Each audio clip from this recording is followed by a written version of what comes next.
Access to medical care is becoming more and more of an issue here in Guam, and it doesn't even matter if you have the ability to pay. It's getting harder to see a doctor, to get an appointment, or to get the specialty care that you need. So I want to show you a growing solution to a growing problem. They're going to go out of their way to help find you a solution. And they've been growing their clinical services. Aside from this place looking and feeling homely, like this is their waiting area. Like, I don't think that people really understand that they do full clinical services here. Like, this is one of their clinical rooms. Look how nice it is. You get your vision exam here. So do you need to see an OBGYN, get family medicine done, internal medicine done? This is all stuff that's done here at the Total Guam Foundation. And just to tell you again, this place is not for profit. This is the psychologist's office. Yes, they have a psychology department. They also do psychiatry. It's an entire mental health department that they have here on top of all the other clinical services that they provide. If you need medical care, if you're having problems getting a doctor, getting an appointment, call the Todu Guam Foundation at 649-TODU or 649-8638. You can visit them on the first floor of the Sunny Plaza building that's next to Sunny Outlet and behind the old Bank of Hawaii building in Tamuning. We have a lot to discuss today, and it comes off of some current events, mainly things coming out of the Guam legislature, but also something brewing in the CNMI with disaster recovery, and yet suspicions of yet another scam. And, you know, you never let a good crisis go to waste. At least that's what the politicians and the scammers believe, right? But we'll talk about that on the last part of this show. There was that high-speed chase that led to 2 male occupants of a white car on Chalan Margarita or 10 Margarita Street in Machinao, where the driver reversed and hit a cop, and the cops. This is according to the government side of the story, and the cops opened fire, and then the 2 suspects were shot. They and the police officer were brought to GRMC for their injuries. And thankfully, none of them were fatal. The police officer was treated and released on the same day. So was one of the suspects in the case. His last name is George, and he's got a long rap sheet. So I was sent the rap sheet for this guy, and then I saw the rap sheet for the other dude, the driver of the car. And according to the magistrate's report on this thing, this is the guy. And according to what this Mr. George said in his interview with police after Mr. George was arrested following his discharge from the hospital, he was the driver of the car was the one mainly responsible for the events. And this guy's much younger. He's got 3 things on his rap sheet, but he has spent the vast majority of his adult life in prison. Long stints of prison time served. And you have to wonder, because the other guy's got a long rap sheet, but not very much time spent in jail or in prison. And you kind of wonder, is the rehabilitation system working when you look at these 2 cases, right? So we'll go over that. Then we'll talk about the shortfalls over at DOC, because there was a budget hearing where Department of Corrections officials, they were pretty blunt about what the problems were. And they have been pretty blunt about what the problems at DOC have been in terms of resources. And Senator Shango Matautau, who has oversight of DOC, was equally blunt. We'll bring you that portion of the budget hearing on the second part of the show. And then the third part of the show is going to be about crypto. It's going to be about a new something that targets customers in the CNMI, and that has found its way to entrenching itself in Super Typhoon Sinlaku disaster relief and all the people who are involved in it, and a piece that we're going to publish today by Mabel Doge Luhan, where Mabel calls it all out. On the other side of this short commercial break, we'll get right to it. Stick with us. Good Morning Show with Troy Torres is brought to you by 76 Circle K Guam.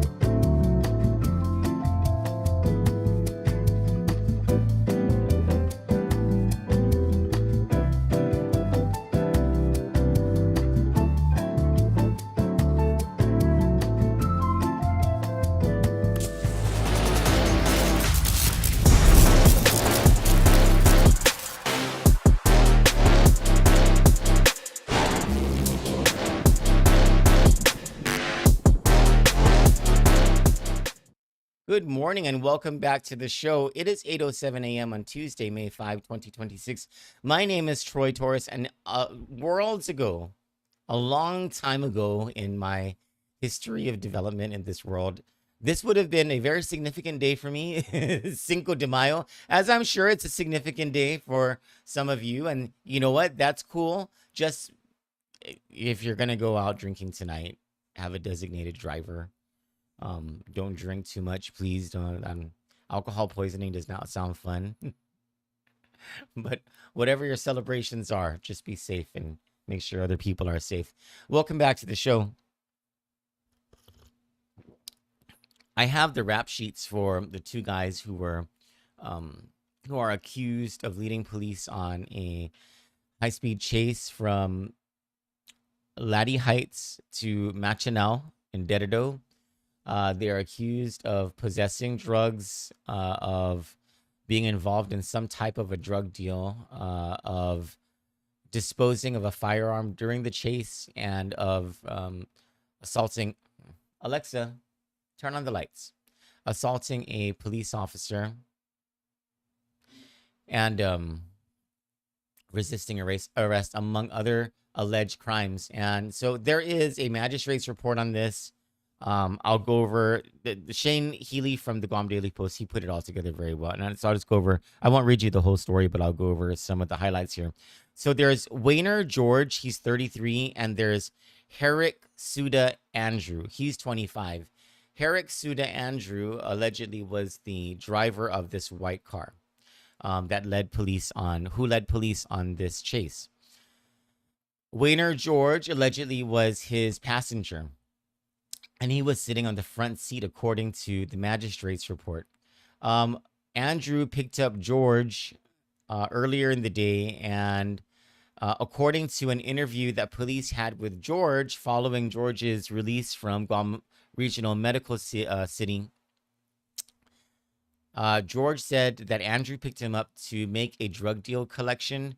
They were going to Mangilaw. He felt that Andrew was high on meth because he was paranoid and freaking out. They went to the house. They couldn't find the dude, and so they left. They took the back road to Anderson, and as they were strolling through, approaching Laddie Heights, a cop car comes in the opposite direction. And then the cop car makes a U-turn and starts following them. Turns out that the vehicle was stolen. And he follows the sedan, and then Andrew, according to George, speeds up, and according to the police, speeds up, leads the police on a high-speed chase. They end up at Chalan. Okay, there's actually more to this before where they end up. The chase went from Laddie Heights downhill to Route 1, then onto Isengsung Road before going onto a side road called Chalan Palawan. While on Chalan Palawan, George stated he told Andrew that he wanted to get out and open the door, but Andrew yelled at George to close the door. Andrew eventually got back onto Isengsung and drove to the end of the road where there is a three-way intersection, took a left turn, and ended up on another side road believed to be Chalan Tan Margarita as he continued to evade police. This is according to Shane Healy's story in the Guam Daily Post, which is taken from the magistrate's report. As the car began to speed, the chase came to an end in the area, and George recalled hearing police yell for them to stop, but Andrew instead allegedly reversed the sedan and sped off again. As the car began to speed off, George heard gunshots. George noticed he was shot and blacked out after noticing the wound and was in and out of consciousness after that time, the magistrate's report stated. So there's more to this story, and there's more to the police. To the magistrate's report on this. Just a quick update on everyone's medical condition. George and the police officer were released from the hospital. George was charged after he was released from the hospital. Andrew remains in the hospital, at least as of yesterday or as of last night. He was scheduled to receive surgery for his injuries. I pray for successful surgery and that he's okay. Now, I received their rap sheets. Let me go over George first. George he's the older one. He's 33 years old. And he has a rap sheet that goes back to 2011. So if you are, so that was what, 15 years ago? 33 minus 15 is 18. So this goes back to when he was 18 years old. It was, he was booked on April 8, 2011 for theft of motor vehicle, guilt established by complicity, jurisdiction over an adult, conspiracy, and underage drinking. He was confined for 190 days, released on October 14, 2011. Less than a year later, he was booked on August 27. Reckless driving, DUI, disorderly conduct, resisting arrest, criminal mischief, underage drinking, open container, no driver's license. He was confined for 17 days and released on September 12th. A little more than a year later, this is September 30, 2013. He was booked for family violence and also on a warrant. He was confined for 59 days. Then there's a break. Wait, hold on. This might be out of order. Yeah, there's a break actually of a few years. He was arrested and booked on May 19 for family violence again and harassment. There was a commitment order by the Superior Court of Guam, meaning he was to serve a sentence. He was confined for 20 days. On the following year, a little more than a year later, on October 15, 2019, he was brought in on a warrant. He was confined on a sentence. Also booked for family violence, assault, unauthorized use of a vehicle, no driver's license. He was confined for 7 days. Less than a year later, on August 2nd, 2020, this was in the height of the pandemic, arrested for family violence and harassment. He was confined for 2 days. On February 24, 2021, he was arrested. It looks like the marshals caught up with him because there was an execution of a warrant. There was execution of two other warrants by the Superior Court. That's the marshals looking for him. And then a commitment order. That's prison time. He was confined for 6 days. On March 10, 2022, there was 3 commitment orders by the Superior Court, confined for 12 days. On December 31, 2022, new charges: terrorizing, family violence, strangulation, new warrants, new commitment orders. Alexa, turn on the lights. Stop turning them off. On October 27, 2023, 2 more commitment orders. This thing keeps going. Okay, and then let's see. Now we were up to on December 1, 2023, a new warrant, possession of a Schedule II controlled substance. On February 6, 2024, 2 new warrants by the Superior Court and a commitment order. He was confined for 44 days. Oh, by the way, on the possession of Schedule II controlled substance, he was confined 1 day. On September 25, 2024, there was a commitment order by Superior Court, confined for 23 days. March 31, 2025, another commitment order, confined for 18 days. June 24, 2025, another booking on possession of Schedule II controlled substance. 3 commitment orders from the Superior Court, execution of warrants, and attempted destruction of evidence. He was confined, this time for 269 days. So he gets out of prison, and then a short time later, on May 3, 2026, he is arrested. He was released from prison very recently, and 2 days ago was his arrest from being the passenger in that car. Resisting arrest, destruction of evidence, guilt established by complicity. 1, 2, 3, 4, 5. 4 counts of conspiracy to possess a Schedule II controlled substance with intent to deliver, so conspiracy to traffic meth. 2 counts of possession of meth, theft by receiving a motor vehicle, and tampering with vehicle identification number or other vehicle identifiers. So a whole bunch of different arrest records just for this one So he's been confined for 3 days already, according to this.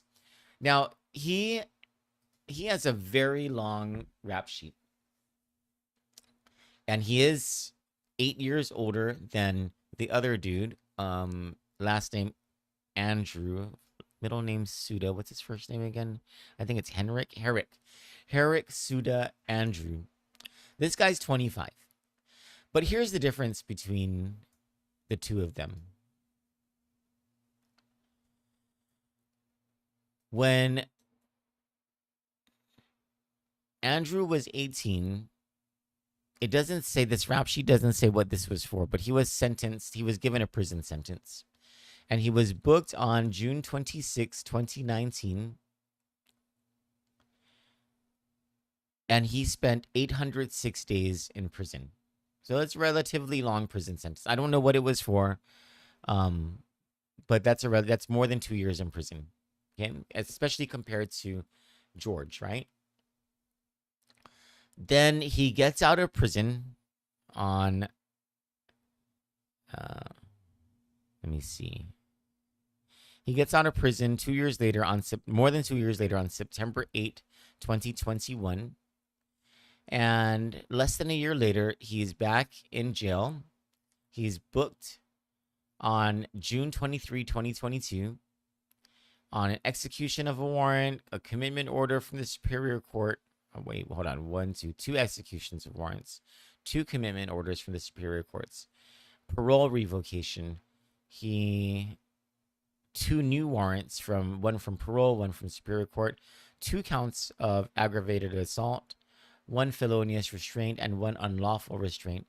He spends another 808 days in prison, released on September 7, 2024, less than a year later. And all of this stuff has happened, like all of his alleged crime. Well, actually, he was sentenced, so it's crimes, right? These crimes were allegedly committed all in June. June must be some, like, well, now it's May, right? Now it's a little different. June must be some bad month for him. So he was booked again less than a year later after getting out of prison on June 14, 2025. Illegal possession of a controlled substance, fraudulent use of a license plate, one parole warrant, 1 parole revocation, and 3 commitment orders from the Superior Court of Guam. He was confined for 320 days, released from prison. Get this, last week. He was released from prison on April 29, 2026. And April 30, May 1, May 2, May 3. 4 days later, allegedly leads police on a high-speed chase, allegedly in possession of drugs, allegedly conspiring to deal drugs, allegedly assaulting a police officer using a deadly weapon, being a car, allegedly possessing a firearm. It's just, it's a lot, right? And so the question is, and it's a question for the system to come to terms with, but also for us as society to talk about and to sort this through, right? And it is the prison system working? Because you see, you hear a lot about this catch and release stuff, or if we put them in prison, that's the better place for them. But this Herrick Suda Andrew case, at the very least, and we know that there are others. We know that there are so many others who do spend a whole lot of time in prison, and when they get out, they re-offend. And the re-offense rate, I think it's called the gosh, I can't remember the name of it. There's a term for it where you re-offend. Anyway, it's escaping me. Please put it in the comments if you remember it. We know that this rate of reoffense is high, so we understand that the rehabilitation is not happening as it should. And that's something that we have to come to terms with, especially considering our circumstances and the politics that are recidivism. Thank you so much. Recidivism. And the politics that have embroiled us, especially over the past few years, where we hear from the Attorney General that, oh, the problem is this catch and release thing. And, oh, that's what's happening in the prison is not my problem. How can it be, if you're the Attorney General of Guam, if you are a part of any of the cogs of the wheels of the criminal justice system, how can you say that one part of that criminal justice system is not your problem, especially if you are the attorney general of the island, and we place so much more emphasis on your role in the criminal justice system? Because what happens in the prison, as in the rehabilitation or the worsening of the criminal mind, absolutely matters to us in society. Maybe it doesn't matter to you if you live in a good neighborhood. Maybe it doesn't matter to you if you are not affected by crime like the rest of us are affected by crime by going about it. Maybe it doesn't matter to you if you have bodyguards or if you have a high position or you have a badge or whatever, but it matters to us who have to put up security cameras in our homes, who have to deal with family members or friends who get hooked on things and do criminal things because they're hooked on stuff. It matters to us who we have to look over our backs in bad neighborhoods to see whether someone is wielding a deadly weapon and is going to just out of nowhere strike us. Someone try to kill. I mean, all of these things matter. It matters what happens in the prison system. It absolutely does. It matters that there are enough social workers to appropriately do something about the meth rate. It matters that the education system, both the public and the private schools, have programs in place that leads to drug prevention, that educates kids against getting hooked on drugs and what drugs are. It matters that the police have enough resources, body cams, armor, police cars, enough police officers, training programs out in the streets, prevention programs. Those things matter in if we're looking at the criminal justice system. Enough prosecutors, enough trained prosecutors, enough experienced prosecutors, leadership over the prosecutors that's going to lead to better judicial outcomes, enough judges, enough clerks. All of these things matter in the criminal justice system. So when we see all of these arrests that are happening and we say, good job, GPD, it doesn't stop there. When we see the attorney general saying, you know, we're going to be tough on crime, okay, does that have a purpose? And is the purpose going to be that we're going to have less crime, not just today and not just tomorrow, but in the long term? And it matters to us, I would think, to any reasonable person, that prosecutions, that the work being taken from the police or customs or whoever sends the case over to the attorney general's office, that the best is done with the best of intentions and for the singular purpose of making this society better and freer from crime, both in the short and the long term. That cases are handled as such. And that when these cases are adjudicated, what happens after that adjudication through the court system, the resources are there to lead these people to better lives so that they are not reoffending, so that the recidivism rate isn't so high. Because unless you're going to build a gigantic prison and throw anybody who has ever committed a crime in that prison for life, then here is the fact of the matter, that people who will say things like, let's be tough on crime, don't really consider when they're propping up that talking point. It is that most of the people who enter the prison system are going to be released from the prison system back into society. And I don't think we're paying enough attention to what's happening to them in the prison system and whether, when they are released, the likelihood of them reoffending has decreased. So unless we build that gigantic prison system and every single person who was caught, who was convicted of possessing drugs and drug trafficking, family violence, assault, aggravated assault, unless you throw all of them in prison for the rest of their lives and leave the burden of rehabilitation and housing them in prison for all of their lives, including their medical costs, their food, and all that stuff. Unless that's where we're going as a society, we have to come to terms with the fact that they're going to be released from prison. So it absolutely matters what happens in the prison system.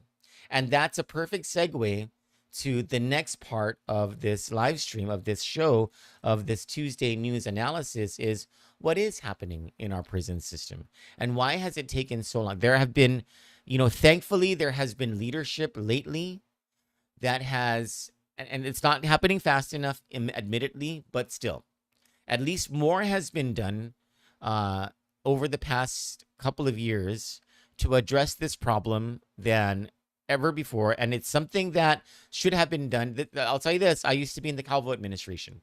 I know for a fact that the Calvo administration did not want to address this issue because they didn't feel that, prison reform and rehabilitation was as sexy as going after the little drug users and having their headlines through that Mandania Drug Task Force, which was an absolute assault against democracy and against our morals. And by the way, a complete failure in getting meth off the streets. I'm going in a tangent already. But the Calvo administration, the Calvo Tenorio administration, this is really Tenorio, it wasn't really Calvo, but the Calvo Tenorio administration didn't do what it needed to do back in its 8 years to resolve this prison issue. In the Camacho administration, at least you had Governor Camacho, who was dealing with the stipulated order, or was it the consent decree? I can't remember. That there was a Department of Justice lawsuit.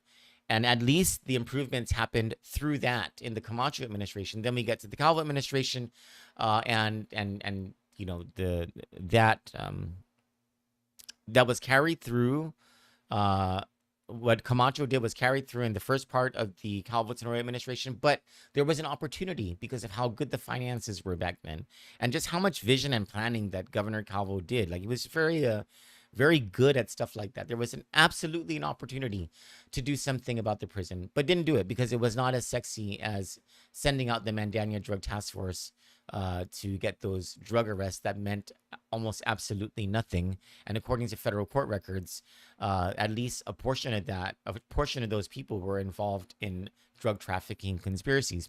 Now, thanks to, and I looked this up this morning, Senator Joe San Augustine, he was the one who introduced the 2021 DOC Modernization Act. And it's from there that Governor Lou Leon-Guerrero has been able to go to New York last week and say to the markets, we are likely to go out to the bond market this year for $60 million in financing for a new Guam Department of Corrections facility. And I'll tell you, my friends, it's something that's absolutely needed because the prison population, which the facility was only meant to house 300, is at nearly 1,000. And that is an absolute travesty. That is a lawsuit just waiting to happen.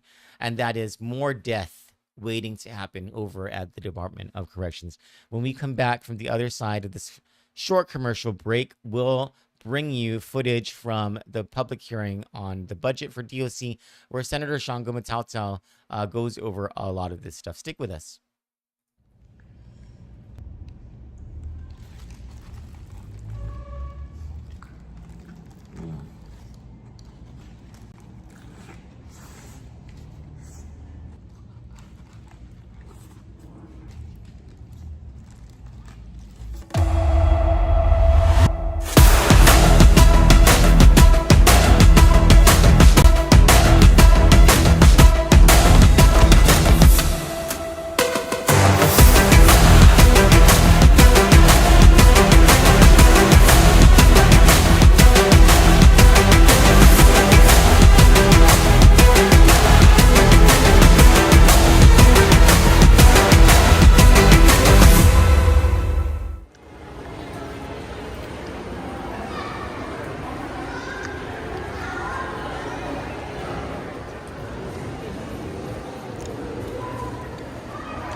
Let's get to it. Let's see. Where is that? You're recognized. Thank you, Mr. Chair, and thank you, DOC, for being with us this morning. And let me thank you one more time for meeting with us in the pre-budget meeting. It was super appreciative to help get ready for this particular budget hearing. I only have a few questions, but actually I've got quite a number of them, but I'll just jump in right now. Let's talk a little bit about your over expenditure for FY 2025. What information is available regarding DOC's expenditure of $36.2 million by the end of FY 2025, or $2,285,264 above its appropriation of $33.5 million?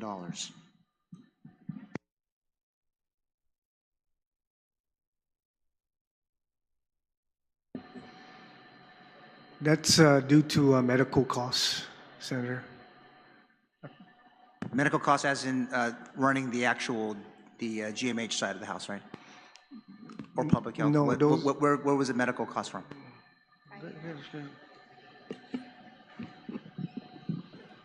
Good morning, Senator. Roma Okada, ASO. So that's coming from the medical prior year obligations and current obligations. All right, thanks, Roma. Specific to DOC's request for $2.9 million for overtime payment in FY 2027, which is $1.9 million above its authorized level in FY 2026. How much did the department pay out in overtime costs by the end of fiscal year 2026? And are there officers who are still waiting on unpaid overtime for FY 2025 and prior fiscal years? So currently for overtime fiscal year 2026, we're estimating already at $2.9 million. And I'm sorry, what was your other question? So my question was, how much did you pay at the end of the fiscal year, and are there officers still waiting to get paid for overtime? For prior fiscal years. Okay, so for prior fiscal years, it's at 4.4 million. But there are no pending overtime payout. All right, thank you. Let's talk a little bit about your allotment reserve. How is the reservation of the $11.5 million from DOC's FY 2026 appropriations across the general fund, corrections, inmate, revolving fund, and the state Safe Streets Fund as of December 31st, 2025? How is it impacting the Department of Corrections' ability to plan and pay for personnel, equipment, contracts, utilities, and other obligations? Senator, in discussions with the ASO, it doesn't impact the department at all because when we do ask for the reserves to be released, it's released on a timely basis. Interesting how the allotments are released, but we can't get people hired. So I'm just trying to follow the distinction between the two. Recognizing that the reserve report, the allotment reserve report from June 30, reported $9 million of DOC's FY 2025 budget was withheld, including $9 million in general fund appropriations. How much of its allotment reserve was DOC able to access between July 1st of 2025 and September 30, 2025? Acknowledging that it was reported that DOC had $1.1 million available from the corrections officer recruit funding and another $4 million in unexpended funds appropriated for the new DOC facility at the end of the fiscal year.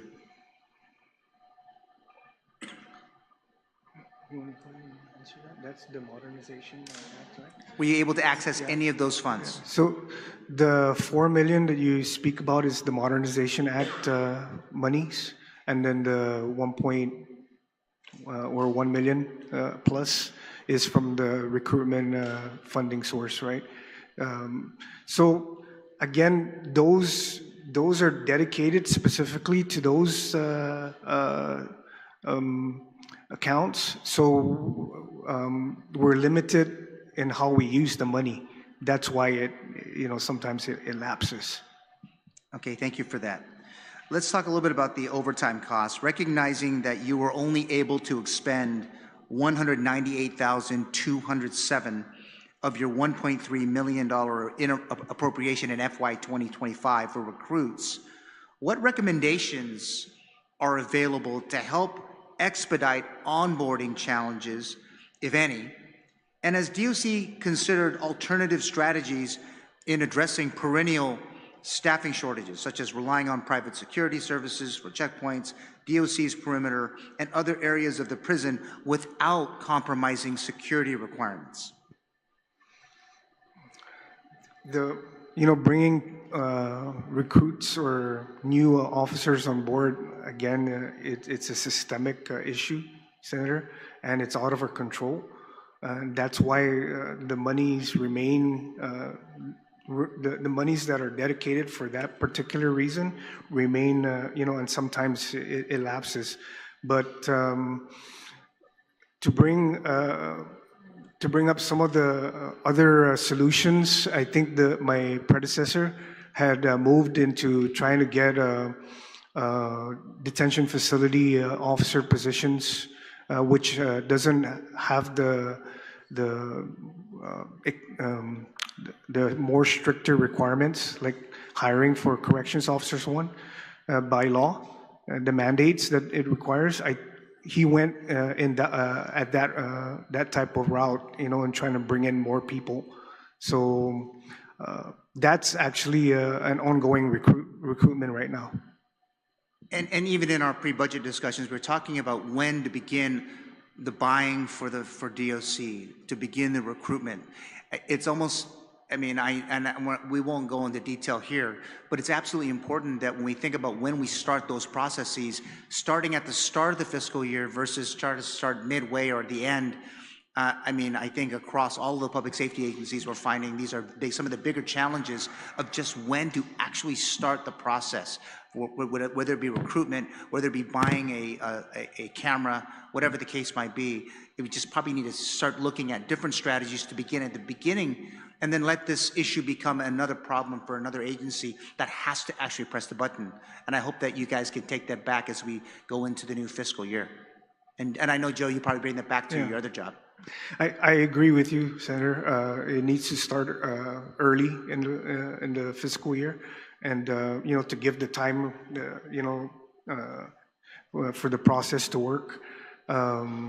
I'm not sure for the last recruitment openings that are still pending when it started, but I know we brought in 9 or 10. 9. We brought in 9 already currently that are on board and are running around the facilities right now on training. But we still have 36, and I'm not sure where we're at on that. I just know that the latest update that we get, and we do push, I do ask my administrative staff to get frequent updates with DOA on where those applications are at. Like I said, we started out with 200. We're down to 84 that need to be vetted, and then get them tested and get them going through the process. Thanks, Joe. Let me switch gears a bit to the agreement that you have with the Guam Memorial Hospital. The governor, through her FY 2027 budget request, proposed to appropriate $4.2 million from the general fund to GMHA for providing health services to inmates. Regarding those medical services that are provided to them through the GMHA and the DOC agreement, to what extent are both entities engaging in developing activities, more like maybe requirements maybe that I would suggest, for inmates with the intention of keeping them physically active and avoiding the costly medical treatment, including dialysis, which, together with dental services, cost taxpayers $164,000 annually. I know there's a vacancy. You mentioned it in your presentation on the recreation side, but is there anything that we can do to help bring that cost down? Any ideas, Major? You want to answer it? Yeah. Good morning, Senators. Major Elgun. The problem we have with our prison is our prison population is sick. They're sick. As of this morning, we have 6 people in the hospital between SNU, GRMC, and GMH, 6. Each one requires 1 officer per shift. So right now I got 6 officers. A lot of our prisoners, most of it is on the detainee side. They're coming into our facility really, really sick. And they're sometimes with us less than 24 hours and they're getting admitted to GMH. We have tried, we do work with GMH as much as possible to address their medical issues, but it goes deeper than just physical activity. I mean, years of drug use and other things. Some of them for years have never even seen a doctor until they come into our facility. We're getting quite a few homeless that are coming in, and again, they're sick, and we have to provide that reasonable care. Even on their mental health side, we're seeing an increase in inmates coming in with mental health issues. That's really affecting, especially our female unit. They're getting hit a lot with females coming in with some mental health challenges. So we do the best we can. We do have meetings with GMH. Last week I attended a tri-agency meeting with GMH and Guam Behavioral to try to address some of this. We have explored Medicaid or Medicare for the prisoners. We've also got, they're part of the GovGuam insurance when it was put out for bid, to help cover the costs, some of the costs associated with them, like while they're in the hospital. And so, thank you for mentioning that tri meeting, because it was mentioned in the GMH presentation in their budget this week, and do appreciate talking about that, of course, here with us today. Now, let me just move on, because DOC reported through the FY26 budget request a total of $7 million in prior year obligations, which were all for medical expenses. How were you all able to settle a multi-million-dollar debt, recognizing DOC did not include any prior year obligations in its FY27 budget request?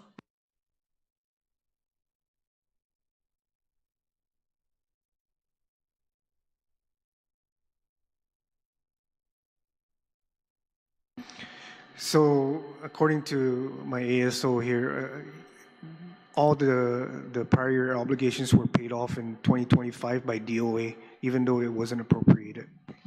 It's amazing how the governor of Guam can work when asked. Just the reporting side, we're hoping that that can continue across the other public safety agencies, which have come to my office, have come to this committee, come to the finance committee, seeking this kind of support. And it seems more simple, but we have to ask, because we get baffled when we come up and look at some of these budgets, and this process becomes very challenging when that is not done and not reported as per public law.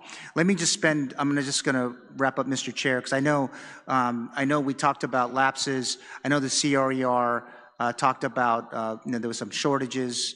I know 4.7 in FY25 for the new prison, but let's talk about that prison for a second. Through the December 17th oversight hearing regarding DOC, we learned that based on the DOC director's presentation, that only 300 of that $1 million that was authorized by Public Law 37-144 for immediate repairs has been spent. The director at the time appeared to suggest that the balance of that 700,000 might no longer be available to DOC for the purposes outlined in that law. He also alluded to the possibility that is not covered by a continuing appropriation as we were given in the Public Law 3860, the General Appropriations Act of 2026.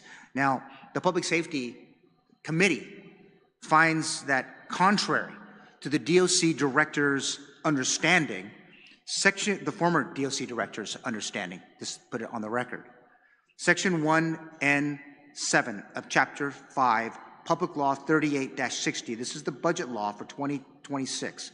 It provides that the appropriated but unexpended balance from fiscal year 2025 and prior fiscal years for DOC shall not lapse and shall continue to be available in fiscal year 2026 to DOC, and shall not be subject to the transfer authority of Imagalahan or Magahagan, Guahan. Importantly, the lack of forward movement on the development of a new prison impacts most, if not all, aspects of DOC operations, and continued delays create risk to the folks in this room, the folks that are working there, the inmates and visitors to our adult correctional facility and to the Higatnya facility. All right, so there's a whole lot more to all of that, but I'll tell you, it is nice to finally see the leaders of this island. While they're not all on the same page, and they're never always going to be on the same page, right? But it seems that there is a general sense of urgency among leaders to do something about the DOC situation, both in the short term and in the long term. In the short term, DOC is asking for, I think it's a $37 or $39 million budget. They have a plan, right? So they've got their operational needs, the personnel costs. They've got a plan for their overtime costs, which are always going to be significant. They have told the legislature essentially that, well, it's a process of elimination thing, right? They're like, the legislature asked, why can't you guys hire at a greater frequency more corrections officers? And the DOC director says, well, I mean, we put in our application for things, and we'll tell you this, and they're asked, is this you guys or is this DOA, Department of Administration, which does the hiring? And DOC was like, well, it's not us. And so by process of elimination, right? So, hopefully the legislature or the administration can get together and do something about that whole fiasco, because it's the same sort of problem that Guam Police Department and some other agencies face as well. It's this clog over at Department of Administration and the problems that they have in their personnel services division. These are problems that have gotten worse, it kind of seems like. I remember DOA was, slow at doing some things when we were in the Calvo administration, but there was a different personnel services administrator at that time, a very modern type of, go-getter type of not antiquated guy. His name is Shane Ngata. I don't know what happened to Shane. I don't know why he left that job, but he was really, really good at that. Anyway, I'm going off on a tangent. So on top of the personnel costs and the overtime costs, on top of the regular personnel costs, there are the utilities costs, the medical costs, the supplies, and the improvements that DOC wants to make in the short term until they're able to build that new facility. And the good news is that this government has gotten its act together. You first had Joe San Augustine back in 2021. This is one of the contentions that Sean Gumitalta and Chris Duenas have. Is like, how come it's taken the administration this long?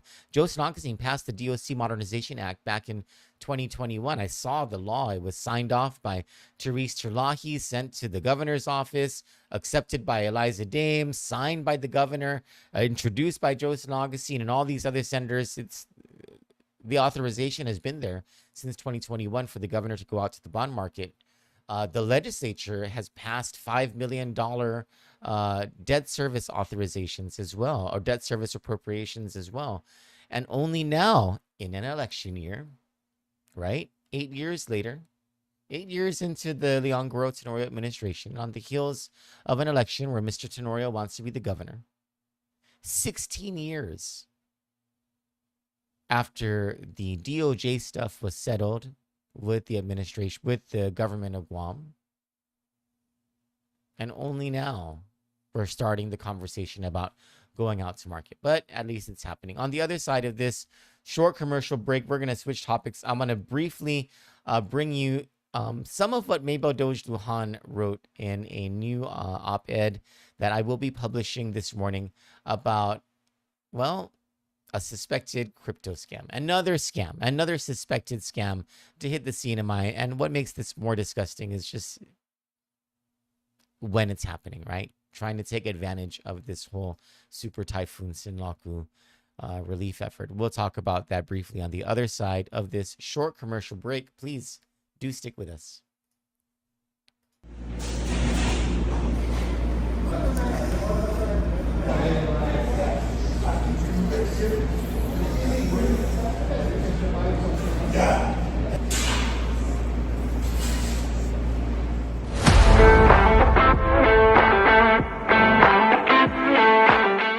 You asked, we delivered.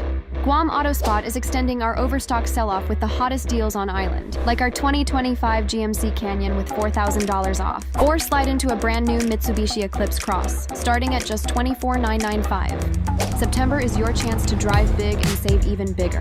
Visit us today or get pre-approved online at guamautospot.com or call 478-AUTO. Guam AutoSpot, where the savings never stop.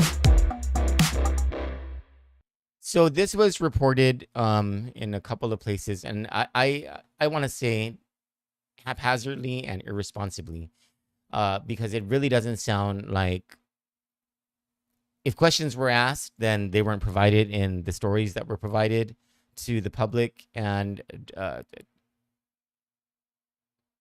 it really sounds like the right questions weren't asked or the right questions weren't answered about this news, right? The so-called news coming out of a so-called partnership between an supposedly Atlanta-based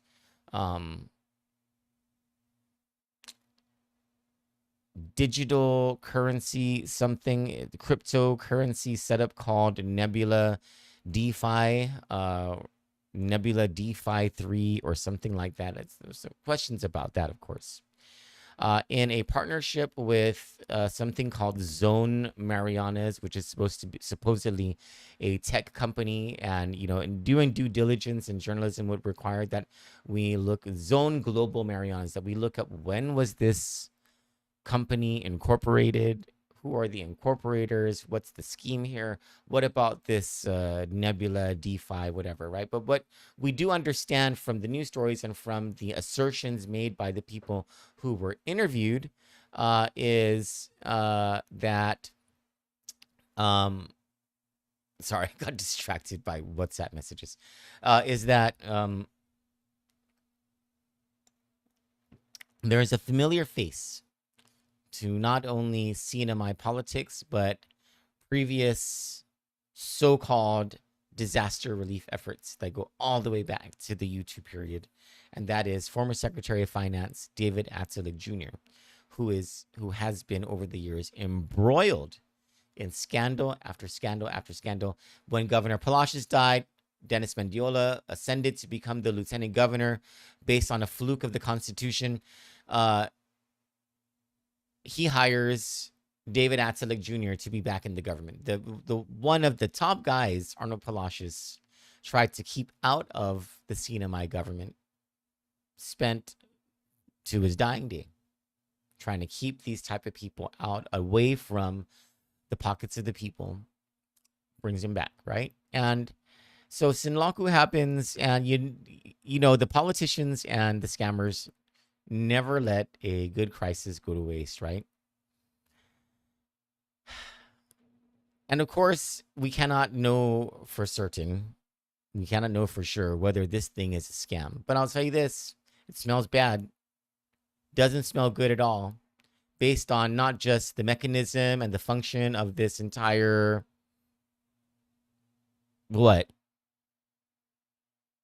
movement to raise funds from people using the Super Typhoon Sinlaku disaster recovery effort and the plight of the people of the CNMI as the hook in this thing.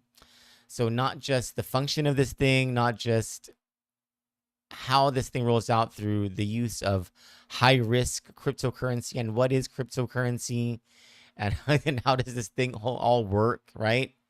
But also the people involved. And the fact that if you do just a little bit of digging into the names of these companies, nonprofit organizations, and the people involved, you will see that according to the assertions that these people make themselves and to the documents in this case, or in this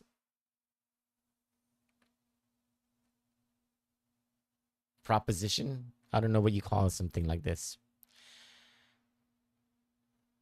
the so-called non-governmental organization partnering with this cryptocurrency company is led by David Attilik Jr., who has something to do with the tech company that has partnered with the digital currency company.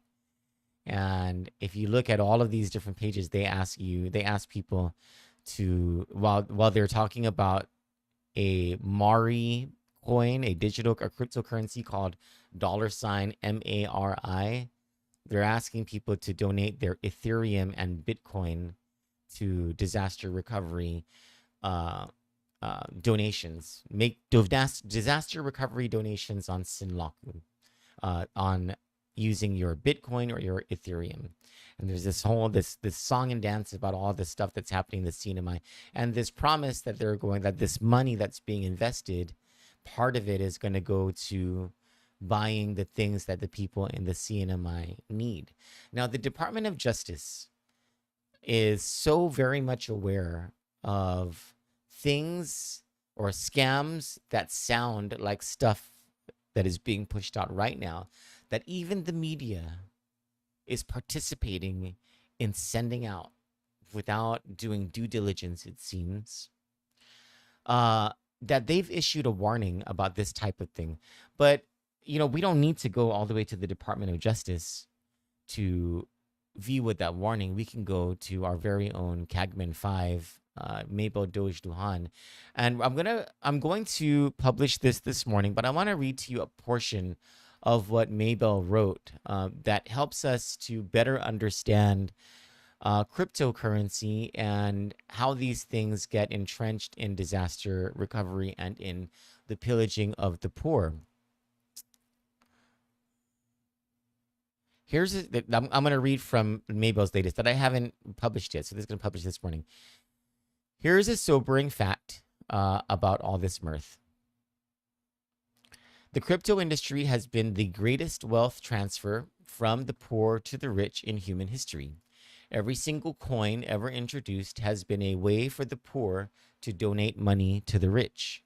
This comes from the source is from a JP Morgan Chase report.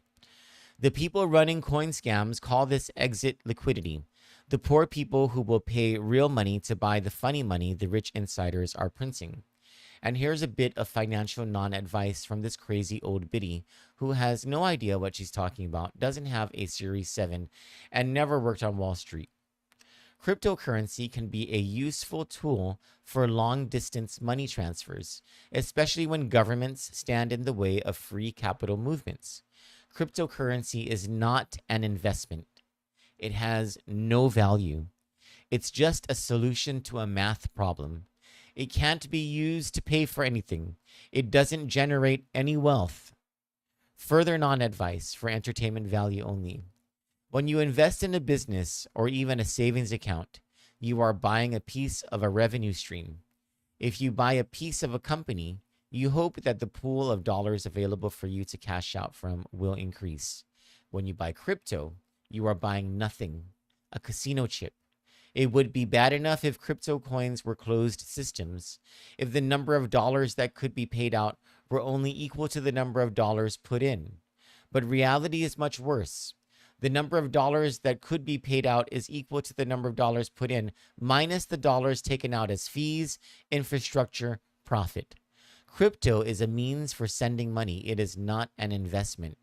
Unless you are one of the founders or insiders of a crypto coin operation that's fleecing poor people, then crypto is one hell of an investment.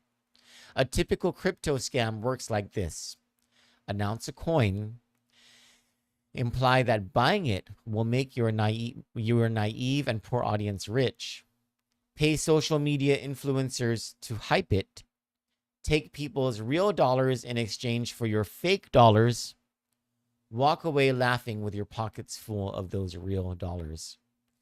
Any such operation that targets a poor community, the Zon press release gleefully notes that 38% of the CNMI's population lives in poverty, or uses a natural disaster as its hype man, is even more morally despicable than the usual crypto scam.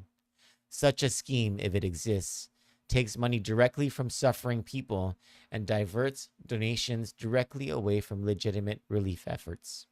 Con ops. If there is a hell, you'd be in it. I hope, my friends, those of you who are watching this and those of you who will read Mabel's piece on this will share. If there's anything about this live stream, or if there's any written piece that Kandit publishes today, it would be this one. In the mayhem and the chaos of the disaster relief effort in Saipan and Tinian particularly, there are all these politicians swarming. There are all these potential scammers swarming. And in the midst of all that, there are so many people suffering.